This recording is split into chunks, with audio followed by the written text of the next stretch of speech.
مساء الجمال، مساء الدلع على الكورة المصرية. أنا بقالي كتير ما بعملش فيديوهات ومكبر دماغي وقاعد ساكت عشان الزرط الكتير اللي موجود دلوقتي في الوسط الرياضي، في انتقالات وقصص كتير.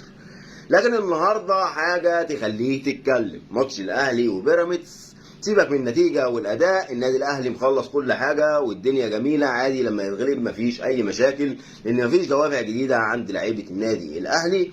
لكن الشيبي بيلعب كوره بالعرض، محمد عبد المنعم بيحطها جون، الشيبي بيحتفل وبيعمل كده.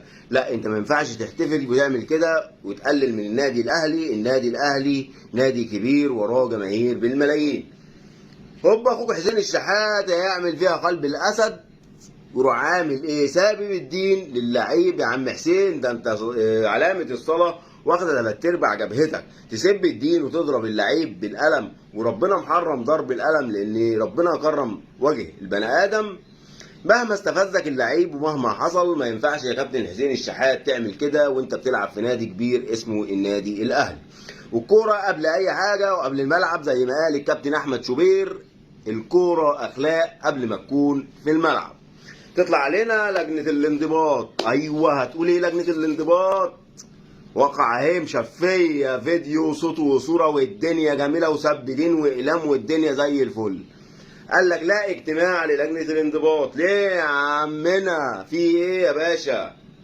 قال لك لا اصل اللعيبة اتصالحت. ده عند ام حمادة الكلام ده، عند ام حمادة. ده في ناس اتفرجت على سب دين وعلى ضرب بالقلم، وهي دي اخلاق الكورة في مصر. الكرة في مصر بالدرهم وحماده. صباح عسل على لجنه الانضباط. واي لعيب في مصر ليك حق عند حد خده في الملعب، سواء من تحكيم، سواء من لعيبه، سواء من اداري، سواء من مدير فني، اي حد مصور، اي حد في المنظومه الرياضيه، سواء في التنظيم او في حوالين التراك ضايقك، اديله قلمين ونخش في الطرقه نتصالح. ولجنه الانضباط مش هتعمل لك حاجه، ولا اتحاد الكوره شاهد ما شافش حاجه. وقلنا لكم كوره في مصر بالدرهم وحماده.